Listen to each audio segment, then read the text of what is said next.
रू। ठीक, इसको पढ़ते क्या है? देखिए ये सिंबल होता है, इसको RHO रू ऐसे याद रखिए, रू पढ़ते हैं इसको, ठीक है, रू। तो रेजिस्टिविटी क्या होता है, या इसका दूसरा नाम हमें क्या बताता है? स्पेसिफिक रेजिस्टेंस, मतलब फिक्स वैल्यू। ठीक है, स्पेशल केस के लिए है, तो स्पेशल केस के लिए तो कुछ कंडीशंस भी होगी। तो जैसे कंडक्टर जब आप लेते हैं, अगर उस कंडक्टर का ये कह रहे हैं कि लेंथ कितना हो जाए 1 मीटर, और ये होता है एरिया ऑफ क्रॉस सेक्शन कितना हो जाए 1 मीटर स्क्वायर एरिया। अब ये जो रेजिस्टेंस प्रोवाइड कराएगा वो क्या कहलाएगा? रेजिस्टिविटी, यानी कि resistance offered by a conductor of unit length, ये 1 मीटर लेंथ क्या है? Unit length, and unit cross sectional area. ठीक है, unit cross sectional area is known as resistance. ठीक है, फॉर्मूला क्या होता है आपके पास? देखिए हमारे पास क्या था? एस आर इक्वल टू क्या निकाला हमने? रो एल बाई ए। तो आपका रो कितना हो जाएगा? ये इधर आ गया तो आर ए अपॉन एल आ गया नीचे, तो rho equal to R A by L. तो अब यहाँ से आप यूनिट निकाल सकते हैं रेजिस्टिविटी का। यूनिट क्या हो जाएगा भाई? देखिए आर का क्या हो गया? रेजिस्टेंस का ओम, इसका मीटर स्क्वायर, इसका मीटर, 1 मीटर को कैंसिल करेगा तो क्या हो गया? ओम मीटर। क्या हुआ भाई? ओम मीटर यूनिट मिल के आया। ठीक, और ये क्या होता है, जैसे कई बार कंफ्यूज करने के लिए आपसे क्वेश्चन पूछ लिया जाता है कि अगर किसी वायर का लेंथ डबल कर दिया जाए तो उसके स्पेसिफिक रेजिस्टेंस पे क्या फर्क पड़ेगा, तो तुरंत लोग कहते हैं कि डायरेक्टली प्रोपोर्शनल तो दोगुना, लेकिन ये गलत है। क्यों? क्योंकि आपको पता है कि सिर्फ रेजिस्टेंस डबल होता है, रेजिस्टिविटी तो स्पेशल केस है जिसमें लेंथ 1 मीटर होना ही चाहिए, मतलब कि रेजिस्टिविटी कभी चेंज नहीं होती गिवन टेम्परेचर पे। सिर्फ और सिर्फ टेम्परेचर चेंज करेंगे तो रेजिस्टिविटी क्या होगी? चेंज होगी, अदरवाइज डायमेंशन में चेंज करने से रेजिस्टिविटी पे कोई फर्क नहीं पड़ेगा। तो रेजिस्टिविटी क्या है भाई? Changes only when temperature changes। सिर्फ और सिर्फ कब चेंज होगा? जब टेम्परेचर को हम चेंज करेंगे, अदरवाइज ये चेंज नहीं होगा। ये आपको याद रखना है, और इस पे बहुत सारे क्वेश्चंस आते हैं। ठीक है, इस वाले फॉर्मूले पे आपको बहुत सारे क्वेश्चंस मिलेंगे, इस बात को ध्यान रखना है आपको। और यहाँ तक आपको जो मैंने पढ़ाया इस पे बहुत सारे क्वेश्चंस बन चुके हैं न्यूमेरिकल। तो पहला चैप्टर फिजिक्स आपसे ये कहता है कि जितना ज़्यादा न्यूमेरिकल आप करेंगे उतना ज़्यादा इस चैप्टर पे कमांड होगा। ये पूरा का पूरा चैप्टर थ्योरी के साथ साथ न्यूमेरिकल की ज़रूरत है इसमें। कम से कम आप अभी तक जितना पढ़ा है उस पर आप कम से कम 25-30 क्वेश्चन खुद से सॉल्व करें, तब होगा। और जो भी डाउट्स होते हैं उसको आप ऑनलाइन पूछ सकते हैं, भेज सकते हैं। ठीक है, क्लियर हो गया? यहाँ तक जो भी डाउट होगा पूछ सकते हैं वापस से। इस वीडियो को पॉज करके पूरा का पूरा नोट्स आप प्रॉपर तैयार कीजिए, मैंने आपको पूरा लिखाया है, कुछ भी इसमें स्किप करने लायक नहीं है, ये बात आपको ध्यान रखना है। तो यहाँ तक हो गया। ठीक है, अब अगला जो टॉपिक होगा वो क्या होगा? Combination of resistances. तो अगला टॉपिक हमारा इसमें है कि रेजिस्टेंसेस का कॉम्बिनेशन कैसे करें। जैसे घरों में आपके जब इलेक्ट्रिशियन आता है वायरिंग के लिए, तो वो अपने हिसाब से करता है, और क्या कहते हैं जब आपसे पूछेंगे तो कहेगा कि सब पैरेलल में जोड़ रहे हैं। ठीक, तो पैरेलल में जोड़ने का मतलब क्या हुआ, सीरीज में जोड़ने का मतलब क्या हुआ, उसको हम यहाँ पे डिस्कस करेंगे और समझेंगे कि पैरेलल में जोड़ने के फायदे क्या हैं, सीरीज में जोड़ने के क्या नुकसान हैं, क्या फायदे हैं, इन सारी चीज़ों को हम यहाँ डिस्कस करेंगे। तो टॉपिक है हमारा कॉम्बिनेशन ऑफ रेजिस्टेंसेस।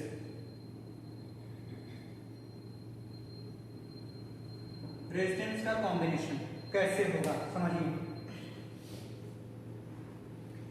इसको समझना है, दो तरीके का कॉम्बिनेशन होता है, सीरीज और पैरेलल। ठीक, अब सीरीज और पैरेलल में क्या क्या होता है इसको हम डिस्कस करेंगे। ठीक है, तो पहला होता है सीरीज कॉम्बिनेशन,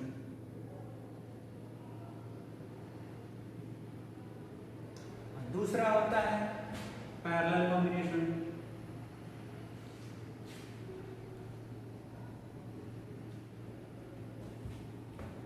सीरीज कॉम्बिनेशन का मतलब देखिए, आप ऐसे समझिए कि ये आपने एक रेजिस्टेंस लिया, ठीक, जिसको हमने कहा R1 है। अब ये यहां से स्टार्ट हुआ, यहां पे खत्म, ठीक, जैसे हमने कहा ए बी हमने क्या लिया है, दो पॉइंट्स के बीच में एक रेजिस्टेंस ले लिया R1। अब B जहां यानी कि B पे खत्म हो रहेगा रेजिस्टेंस, वहीं से दूसरा रेजिस्टेंस हमने क्या करा, स्टार्ट कर दिया यानी जोड़ दिया।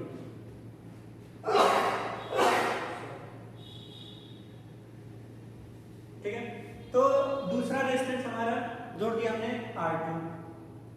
ठीक है, R2 जैसे ही आपने जोड़ा, जहां खत्म हुआ यहीं से आपने एक और जोड़ दिया सी डी के बीच में R3। तो इस तरीके का जो कॉम्बिनेशन होता है वो क्या होता है, सीरीज का रहता है। अब इसमें क्या है, एंड टू एंड, यानी एक जहां खत्म हो रहा है वहीं से दूसरा क्या हो जा रहा है, स्टार्ट हो जा रहा है, एंड टू एंड कॉम्बिनेशन। ठीक, पैरेलल में क्या होता है भाई, इसमें दो ही पॉइंट्स होते हैं और इसके बीच में जितना मन करे उतना रेजिस्टेंस आप क्या कर दिए, जोड़ दीजिए, यानी कि सभी का इनिशियल और फाइनल क्या होता है, सेम होता है। देखिए बहुत ढेर सारा आपने जोड़ दिया यहाँ से R1, R2 और R3, ऐसे बहुत सारे कर सकते हैं। ठीक है, वैसे इसमें भी आप पढ़ाते रहिए, कोई फर्क नहीं पड़ता। तो ये आपका क्या हुआ, सीरीज कॉम्बिनेशन। ये कैसा है, पैरेलल, यानी कि जब सिर्फ दो पॉइंट्स के बीच में बहुत सारे दो या दो से अधिक रेजिस्टेंसेस जुड़े हैं तो वो सब किसमें हैं, पैरेलल में है। और जब एक लाइन में जुड़े हुए हैं, एक जहाँ खत्म दूसरा स्टार्ट, दूसरा जहाँ खत्म तीसरा स्टार्ट, तो वैसे को हम क्या कह रहे हैं, सीरीज कॉम्बिनेशन कह रहे हैं। ठीक, अब इसमें क्या होता है कि जब करंट की बात करें कि मान लीजिए यहाँ से करंट जा रहा है I, तो करंट को क्या हो, सब में एक ही करंट जा रहा है, कहीं नुकसान नहीं हो रहा, करंट भाई जा रहा है, R1 R2 R3 सब में क्या आ रहा है, सेम जा रहा है। ठीक है, यानी करंट को डिस्ट्रीब्यूट होने के लिए कोई जगह नहीं मिला, वो सीधे निकल गया सबसे होते हुए। लेकिन वहीं पे जब हम इसमें देखें तो जब करंट यहाँ जाएगा I, तो इस पॉइंट पे आते ही आप देखिए, तो ये पॉइंट ए पे आते ही क्या हो जाएगा, डिस्ट्रीब्यूट हो जाएगा, तीन रास्ते मिले। ठीक, जब तीन रास्ते मिलेंगे तो इधर भी करंट जाएगा, इधर भी जाएगा, इधर भी जाएगा, सब में थोड़ा थोड़ा जाएगा। ठीक, वो डिपेंड करेगा ओम्स लॉ के अकॉर्डिंग हो जाएगा। ठीक है, ओम्स लॉ को फॉलो करते हुए जब करंट पॉइंट ए पे आया तो क्या हुआ, तीन पार्ट्स में टूट गया।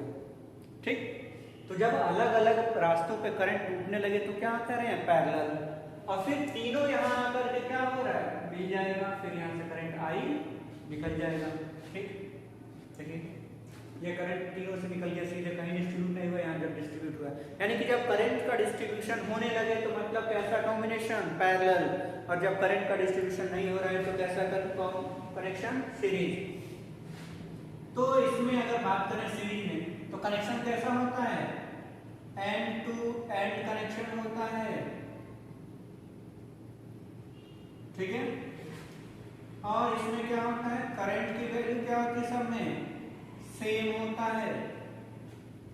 अब यहां पे आ जाए, पैरेलल में क्या हो रहा है भाई, कनेक्टेड बिटवीन, यानी कि इनिशियल पॉइंट्स और फाइनल पॉइंट्स क्या होता है, कॉमन होता है सबका, सभी रेजिस्टेंसेस का इनिशियल पॉइंट कॉमन और सभी रेजिस्टेंसेस का फाइनल पॉइंट भी कॉमन।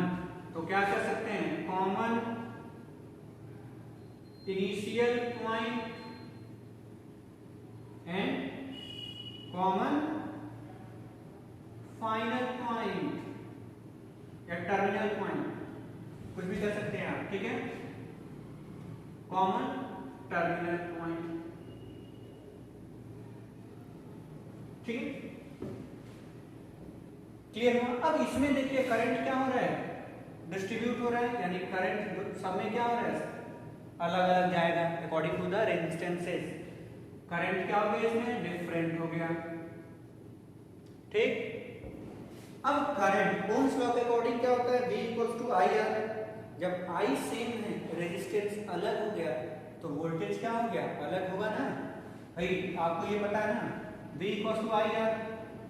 अब ये सेम है सब में, देखिए I, लेकिन R1 R2 R3 अलग अलग हो रहा है, तो यहाँ वोल्टेज भी क्या हो गया, अलग अलग हो गया। हम ये कह सकते हैं वोल्टेज क्या हो गया, सीरीज में डिफरेंट हो गया। लेकिन पैरेलल के केस में क्या होगा, सेम। क्यों भाई, क्योंकि दो पॉइंट्स के बीच में वोल्टेज हमेशा सेम रहता है। तो इसमें पोटेंशियल डिफरेंस क्या होगा, सेम होगा। अब इसमें पोटेंशियल डिफरेंस देखिए क्या हो गया, डिफरेंट। ठीक है, इसको आप याद रखेंगे कि सीरीज में पोटेंशियल डिफरेंस या वोल्टेज क्या होता है, सॉरी थोड़ा सा यहाँ पे देख लेते हैं, वोल्टेज डिफरेंट। ठीक है, और यहाँ पोटेंशियल डिफरेंस सेम हो गया। इसको आप क्या कहते हैं, वोल्टेज और ऐसे लिख सकते हैं पोटेंशियल डिफरेंस, और यहाँ पोटेंशियल डिफरेंस और वोल्टेज कह सकते हैं आप कि वोल्टेज क्या होता है, सेम होता है पैरेलल। ठीक है, तो ये कॉम्बिनेशन होता है। अब आर इक्विवेलेंट निकालने के फॉर्मूले की बात कर लेते हैं। तो यहाँ जो फॉर्मूला होता है कि आर इक्विवेलेंट, जब तीनों को जोड़ लेंगे सीरीज में क्या होता है, डायरेक्टली जुड़ जाता है। जितने भी रेजिस्टेंसेस होते हैं सब क्या होते हैं, डायरेक्ट जोड़ते जाते हैं। ठीक, पैरेलल के केस में क्या होता है, ये रेसिप्रोकल के फॉर्म में। इन दोनों का प्रूफ है, मैं अभी बताऊंगा आपको प्रूफ, लेकिन फिलहाल अभी यहाँ रखना है क्या कि इसमें जो इक्विवेलेंट होता है क्या होता है, रेसिप्रोकल के फॉर्म में आता है। 1/r equivalent equals to 1/r1 plus 1/r2 plus 1/r3 plus dot dot dot. ऐसे आप क्या कर सकते हैं, इसमें भी जितना हो ऐड कर सकते हैं। तो ये आपका सीरीज और पैरेलल कॉम्बिनेशंस था। मैं अगला बताऊंगा आपको कि ये कैसे आया और ये कैसे आया, इन दोनों का प्रूफ बताने वाला हूँ। ठीक है, तो देखिए, तो सीरीज और पैरेलल कॉम्बिनेशन में हमने आर इक्विवेलेंट आपको निकालने के लिए फॉर्मूला बताया, उसका ये प्रूफ देखते हैं। हमारे पास तीन रेजिस्टेंसेस हैं, तीनों को हमने सीरीज में कनेक्ट किया हुआ है। इन तीनों को हमने क्या करा, एक बैटरी से जोड़ दिया। ठीक, ये हमने बैटरी से जोड़ दिया। पहले सीरीज वाले को देखते हैं, V वोल्ट लगा दिया। अब इसमें जब करंट I निकला यहां से, तो तीनों में क्या हो रहा है, सेम। आप कैसे पहचानेंगे, तरीका ऐसे याद रखिए कि जब करंट जा रहा होता है सर्किट में, अगर करंट को एक ही रास्ता मिल रहा है तो आप क्या समझेंगे, सीरीज में।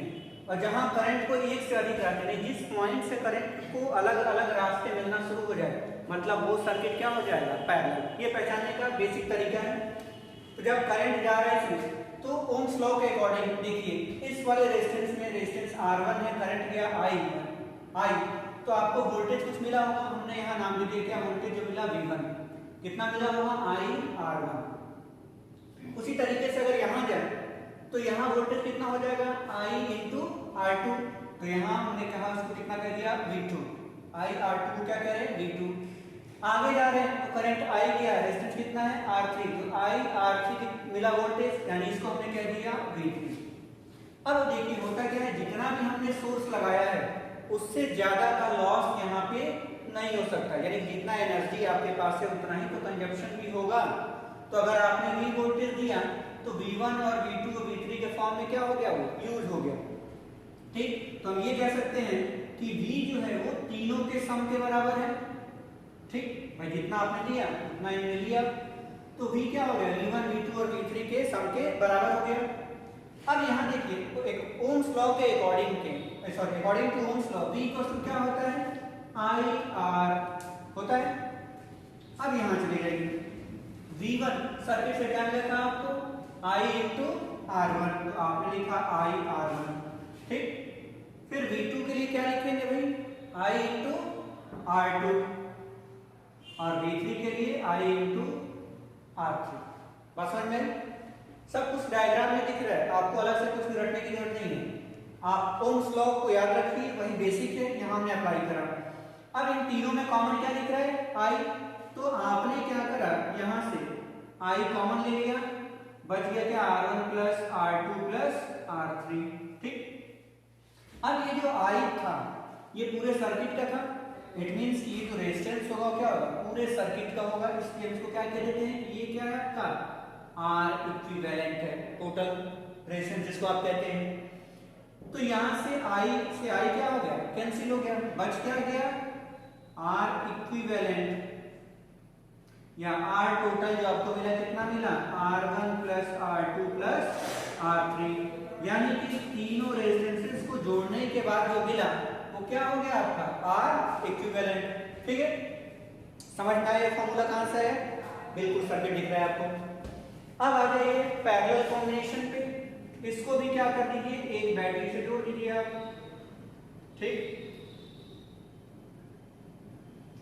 तो आपने जोड़ दिया इसको बैटरी से। ठीक है, करंट जाएगा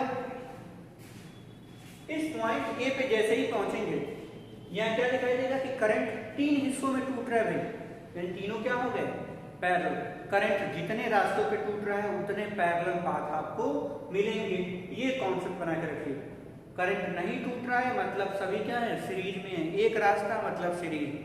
करंट जितने हिस्सों में टूटेगा किसी पॉइंट से उतने पैरेलल सर्किट्स आपको मिलेंगे, यानी उतने रेजिस्टेंस क्या हो गए? पैरेलल। यहाँ कितने में टूटा? तीन में टूट रहा है, मतलब ये तीनों क्या हो गए? पैरेलल हो गए। हमने कहा कि R1 में जो करंट गया होगा कुछ हिस्सा, उसको नाम क्या दिया? I1। इसमें R2 में क्या होगा? I2, और इसमें चला गया होगा I3। ठीक, I1 in R1 and I2 in R2 and I3 in R3। अब यही करंट देखिए R1 से पास होकर यहाँ आया, I2 I3 तीनों आए, तीनों मिलकर फिर I बना दिए। मतलब ये था कि V वोल्टेज लगाने के बाद जो हमें करंट I मिला वो रेजिस्टेंसेस में I1 I2 I3 के फॉर्म में टूट रहा है स्टार्टिंग में, और फिर जहां पे जाकर टर्मिनेट हो रहा है वहीं पे जाके क्या हो गया? फिर से मिल करके I का फॉर्मेशन। मतलब करंट कहीं भी कम नहीं हो रहा है, ये ध्यान दीजिए। सर्किट में करंट को हम नहीं यूज कर रहे हैं, क्या यूज करते हैं? एनर्जी यूज करते हैं उसकी। तो करंट I दे रहे हैं, I1 I2 I3 में टूट रहा है, फिर हमें I मिल रहा है। हम यहाँ लिख सकते हैं कि I equals to I1 plus I2 plus I3। बात समझ में आई? यही करंट तीन हिस्सों में टूट रहा है और फिर हमें फिर से मिलकर के I मिल रहा है।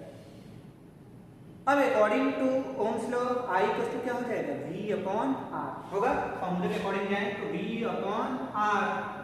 अब ये V सर्किट का वोल्टेज है, तो ये R क्या हो जाएगा? इक्विवेलेंट हो जाएगा पूरे सर्किट का, इक्वल टू। अब हमने जैसे आपको बताया कि पूरे सर्किट में देखिए दो ही पॉइंट से A और B। ठीक, A और B क्या है? दो पॉइंट्स है, इन दोनों पॉइंट्स के क्या है? ये टर्मिनल्स हैं, बैटरी के क्या है? टर्मिनल्स हैं, हायर पोटेंशियल लोअर पोटेंशियल, और इन्हीं दोनों टर्मिनल्स के बीच में रेजिस्टेंसेस भी कनेक्टेड है। तो दो टर्मिनल के बीच में पोटेंशियल डिफरेंस हमेशा क्या होगा? सेम रहेगा, कभी चेंज नहीं हो सकता। जब तक टर्मिनल नहीं चेंज होगा तब तक पोटेंशियल चेंज नहीं होगा, इस बात को ध्यान में रखिएगा। तो यहाँ भी आपको वोल्टेज V मिला होगा, यहाँ भी वोल्टेज V और यहाँ भी वोल्टेज V, हर जगह वोल्टेज सेम मिला। तो यानी I1 के लिए देखें कितना निकल के आएगा? V upon R1। उसी तरीके से I2 आया होगा V अपॉन R2, देखिए वोल्टेज सेम है, और यहाँ V अपॉन R3। ठीक है, अब यहाँ से V कॉमन ले सकते हैं, तो V upon R equivalent equals to V हमने कॉमन ले लिया, तो 1 upon R1 plus 1 upon R2 plus 1 upon R3। V से V कैंसिल हो गया, तो क्या बच गया भाई? 1 upon R equivalent equals to 1 upon R1 plus 1 upon R2 plus 1 upon R3। तो ये तरीका होता है आपको पैरेलल में निकालने का। ठीक, तो सीरीज और पैरेलल कॉम्बिनेशंस के फॉर्मूले पहचानने का तरीका एक बार और सुन लीजिए। हमेशा आपको क्या देखना है कि जब एंड टू एंड, दो तरीका होता है, आप कनेक्शन देख के पहचान सकते हैं कि जब एंड टू एंड कनेक्शन हो रहा है सीरीज है, और जब दो पॉइंट्स के बीच में बहुत सारे कनेक्टेड है तो क्या हो गया? पैरेलल। दूसरा तरीका कई बार ये काम नहीं करता है क्योंकि सर्किट हो जाता है कॉम्प्लिकेटेड। उस केस में आपको जो रामबाण बता रहा हूं वो यही है कि करंट भेजिए, सर्किट से करंट जब आप भेजेंगे, जब करंट का रास्ता एक ही हो, करंट टूटे ना, तो उस केस में क्या होता है आपका सीरीज होता है। और जब करंट टूट जाए अलग अलग पाथ पे तो क्या होता है पैरेलल होता है। और इस बात को हमेशा याद रखिएगा, इसी के बेसिस पे आपको काम करना है। अभी तक जितना हमने पढ़ा इस पे सैकड़ों क्वेश्चंस बनेंगे। अब आपको क्या करना है, क्वेश्चन की प्रैक्टिस करनी है। ठीक है, थैंक यू।